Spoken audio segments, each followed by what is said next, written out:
Magic the Gathering has nearly 200 keywords. If you are a new player, it would be nearly impossible to dive in feet first and try to memorize everything all at once. This is part of the reason why reminder text is essential, and Commander isn't a great place to start playing Magic. Magic is constantly in a whirl of printing new keywords and revisiting old ones. But unfortunately, sometimes some great and underexplored keywords don't get brought back. Here are 5 keywords I think Magic the Gathering should bring back. We'll start off with Detain. When something is detained, that card can't attack, block, or activate its abilities. This keyword was first printed in Return to Ravnica, back when returning to Plains was a novel concept. It was the keyword associated with the Azorius Guild, and as such is completely confined to white and blue. It reflects the in-world law and order that the Azorius try to propagate. It is in effect a less permanent version of Arrest. Besides Return to Ravnica block, the only other time we've seen Detain is Tax Collector from the Assassin's Creed product.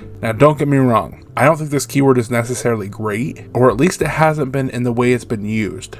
In a game of one-on-one Magic, the temporary nature of its effects only allow you to gain slight margins of advantages, and are most useful in narrow conditions where you need to stop a creature now and win before it becomes relevant again. In Commander, most other pieces of removal would be better than a card with Detain. At the very least, it waits for a whole turn cycle to be completed as long as you detain during your turn. But again, this is how Detain has been used so far. What I'm thinking of is using Detain in a similar position as Goad. Goad says until your next turn, target creature must attack each combat if able, and must attack someone other than yourself if able. Goad has been a mechanic exclusive to multiplayer products. It is a great political piece. I am ensuring that I won't get hit next turn, but I'm hoping you will be able to take out one of my opponents. Goad so far has been used primarily as a red mechanic with blue in its secondary and every other color in its tertiary. Everyone has had a chance at Goad since they like printing it in cycles. I think Detain should act like blue and white's very own Goad. My main idea here is that both Goad and Detain can essentially act like a single turn piece of removal. I don't need to worry about that card right now, but I might have to after it comes back to my turn. With this mindset of using Detain like how Goad is already used, we can start to introduce much better Detain cards into the game. A lot of these cards that already exist with Detain suffer from being from an era where Standard, Modern, and Draft were the faces of Magic, whereas now everything is more Commander focused. A more Commander-focused take on Detain would allow for more splashy spells with more appealing mana costs. Look at New Prov Guildmage in comparison to Maeve, Insidious Singer. If the Guildmage was printed 10 years later, I don't believe it would cost 5 mana to detain a single creature. I think it could be totally reasonable to see a 4 mana Wrath of God effect similar to that of Disrupt Decorum, but instead of killing or goading, it detains all creatures. It'd also be relevant to bring up Ward in this talk. I think Ward signifies to me that Wizards of the Coast are interested in having effects that aren't permanent. Ward is hexproof, but you can pay a fee to skirt around it. Detain is removal that you just have to wait and time out for. I think with more aggressive costs and a design more focused on Commander, this keyword could be an interesting piece of political tech in contemporary Magic the Gathering. I haven't even gotten into how Goad has been used where there's some cards that actually gain you some additional benefit to having a creature be goaded. As it currently stands, Detain isn't flashy enough to catch the attention of most Commander players, but if it was reworked with today's environment in Magic the Gathering, it could definitely be used in a more splashy way. I'm sticking with Commander and multiplayer mechanics, so let's talk about Dethrone. Dethrone is a triggered ability that whenever a creature with Dethrone attacks, if it is attacking the player with or tied for the most life, the creature gets a +1/+1 counter. This keyword was first printed in Conspiracy. If you're newer to Magic, I highly recommend trying out a Conspiracy draft at least once in your life. It is the gateway drug to Cube.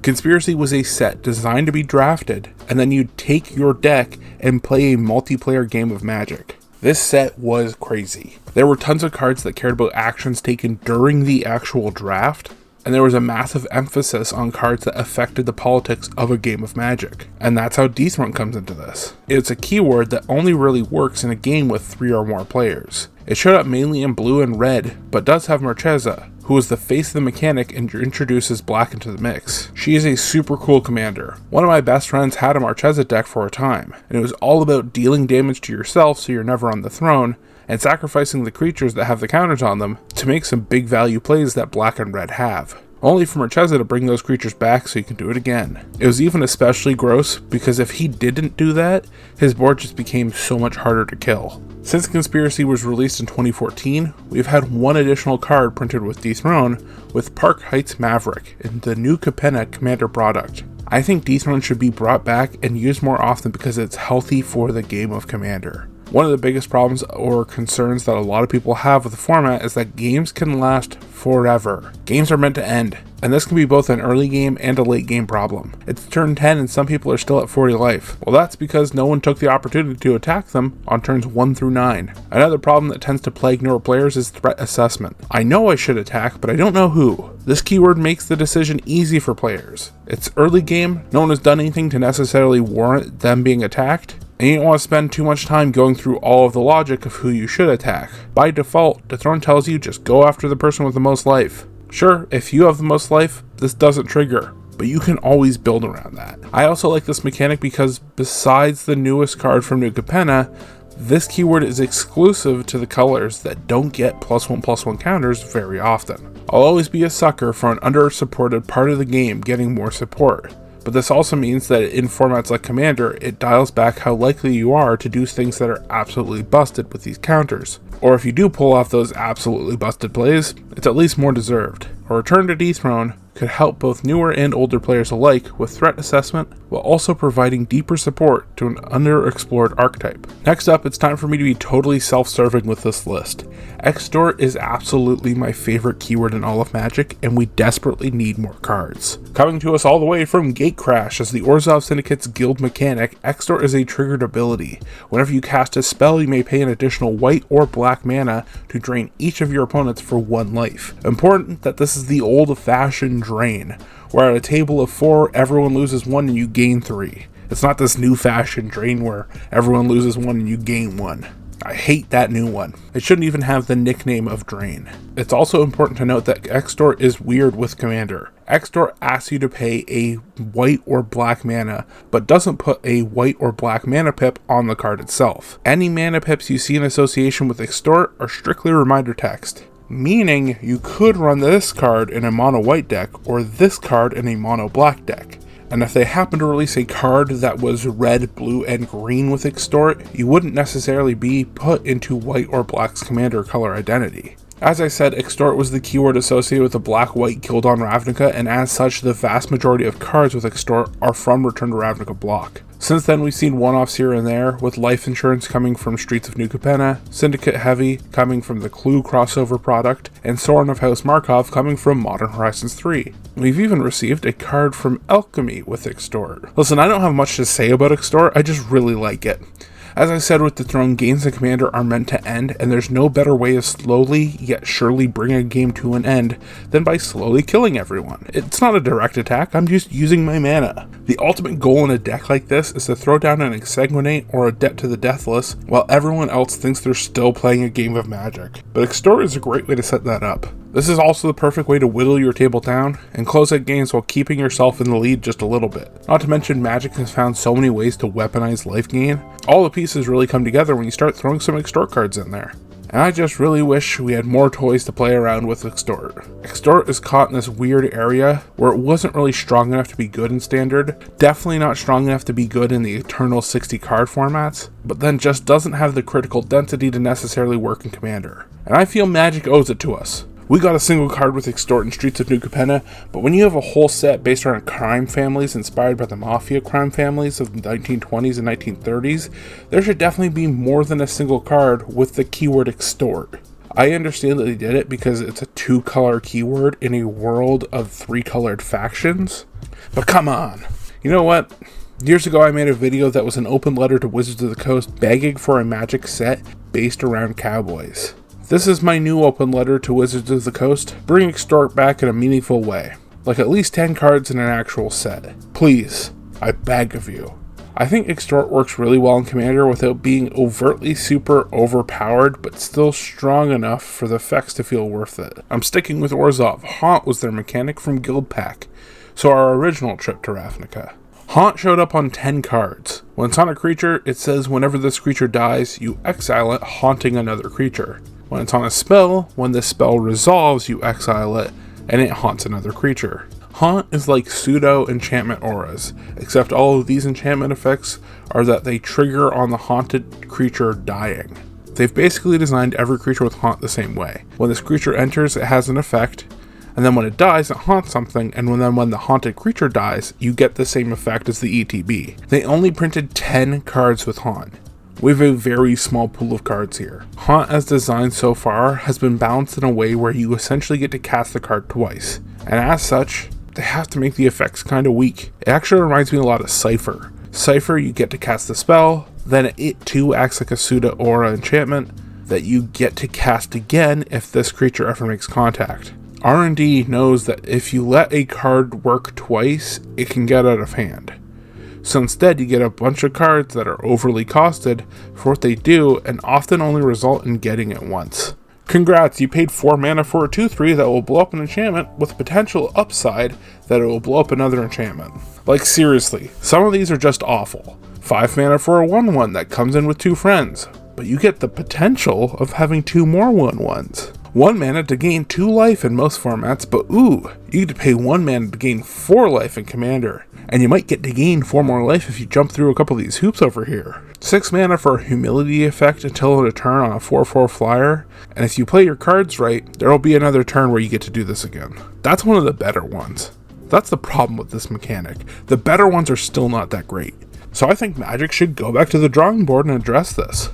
For one, it's neat that these cards trigger on ETB or cast, and then again when the haunted creature dies, but they need to be costed in a way that isn't totally awful if I can only do it once. I'm not saying they should print anything ridiculous where with some minor setup, you're making a bunch of tokens for barely anything, but would it kill them to drop a discount on a couple of these cards? And the reason they cost so much, for the most part, is they're costed in a way that acknowledges that you will get more out of this card because of the haunt. If we're going to pay for a card that is charging us for a home run out of a card, it needs to be a home run of a card. That's why I'm thinking there should be a couple cards in Haunt's Return that don't necessarily do much or anything at all when they first come in, but then get a massive flourish when they haunt. You make 1 token now, but when the haunted creature dies, you make 3. This is just a 3/1 that does nothing, but when it haunts a creature and that haunted creature dies, the opponent gets drained for 3. Something like that could really spice up this mechanic. After all,